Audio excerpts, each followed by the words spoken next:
प्रत्यक्षदर्शी त्यांनी पाहिलं तर त्यांनी सांगितलं की व्हेंटिलेटरचा स्फोट झाला. मी आलो तेव्हा मग तिथले काचा पण आम्ही त्याच्या काचा फोडल्या दूर याच्यासाठी आणि त्याच्यामध्ये 9 बच्चू होते एकूण. त्यापैकी आम्ही 6 काढण्यात यशस्वी झालो. 3 काढणे कारण की धूरच एवढा होता.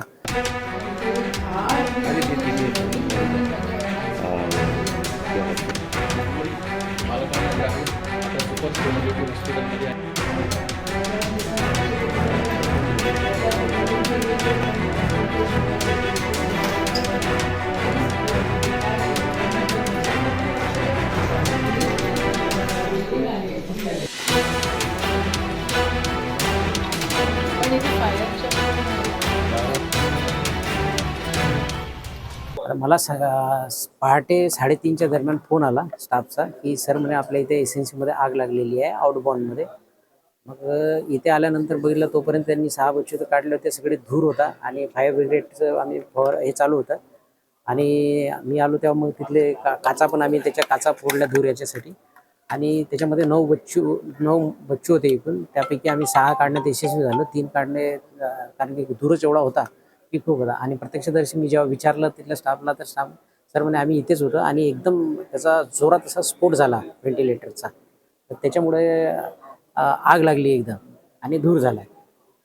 तर त्याच्यामध्ये आम्ही 6 काढण्यात यशस्वी झालो आहे. म्हणजे व्हेंटिलेटरचा स्फोट झाला. हां, असं प्रत्यक्षदर्शी त्यांनी पाहिलं तर त्यांनी सांगितलं की व्हेंटिलेटरचा स्फोट झाला आहे. आग विझवण्याची यंत्रणा काय आहे? इथून कशामुळे आग आपण एक्सटिंग्विशर आपण आहे आपले त्याच्यामुळे आपण विझवण्याचा प्रयत्न केला आहे. पण त्यांनी काही झालेलं नाही. त्याच्यानंतर आपण मग फायर ब्रिगेडचं फवारणी केली, पाणी हे केलं. पण धूर एवढा होता. आग तर विझली पण धूरच खूप होता. त्याच्यामुळे आम्हाला त्याच्या पोहोचायला खूप अडचणी जात होत्या. इमारतीचं फायर ऑडिट झालंय? झालेलं आहे फायर ऑडिट. त्यामध्ये आता जे मुलं आहेत त्यांना कुठे कुठे हलवण्यात आलं? आता इथली मुलं आपण काही सुपर स्पेशालिटी हॉस्पिटल आहे आपल्या इथे कॅम्पसमध्येच तिथे हलवले आणि उर्वरित आपण पंजाबराव देशमुख तिथे हलवले आणि काही प्रायव्हेट हॉस्पिटलची पण आपण मदत घेतलेली आहे. यामध्ये काही महिला ज्यांनी नवजात बालकांना जन्म दिला त्यांना कुठे हलवलं? काय म्हटलं? महिलांना कुठे हलवण्यात आलं ज्यांनी जन्म नाही, दिला? महिला इथेच आहेत आपल्या इथे. त्यांना खाली व्यवस्था करण्यात आली बाकी इतर वॉर्डमध्ये. नेमकं या संपूर्ण घटनेमध्ये आपण केव्हा दाखल झाले या ठिकाणी? मला जसं कॉल आला 3:30ला मी इथे लगेच साधारण 5 ते 10 मिनिटामध्ये इथे पोहोचलो. शासनाकडून अशा ज्या घटना होतात किंवा असे जे दुर्दैवी मृत्यू होतात त्यांच्या कुटुंबांना काही मदत मिळते? नाही, आता मी शासनाला तर आता त्यातलं कळवेल आणि बाकी चौकशी करून त्याच्यानं अंतिम निर्णय घेण्यात येईल त्याच्यावर. ब्लास्ट झालं असं एक्सप्लेनेशन देतात आहे. आणि हे पहिल्यांदा नाही आहे. ह्याच्या आधी पण 2 वर्ष आधी असं झालं होतं. ते 2 वर्ष आधी झालं होतं म्हणून नवीन बिल्डिंग नवीन सगळं महाविकास आघाडीचं सरकार होतं त्यावेळेला मी पालकमंत्री असताना या बिल्डिंगची मंजुरात आहे. उद्घाटन करायला फार वलवल असते ह्या लोकांची. काय डेव्हलपमेंट केली काय केली हे मला राजकारण नाही बोलायचं आहे. पण सप्लायर कोण होता ते इन्व्हर्टर मध्ये फॉल्ट होता का व्हेंटिलेटरमध्ये फॉल्ट होता का इलेक्ट्रिक कनेक्शन्समध्ये त्या ठिकाणी फॉल्ट होते का व्हेंटिलेटर का फुटतं म्हणजे तिथं फॉल्टी व्हेंटिलेटर्स दिलेले आहेत. 56% कमिशनवालं सरकार हे आहे आणि हे 56% कमिशनवालं सरकार त्याच्यावर दोषीच आहे असं म्हणायला काहीच हरकत नाही.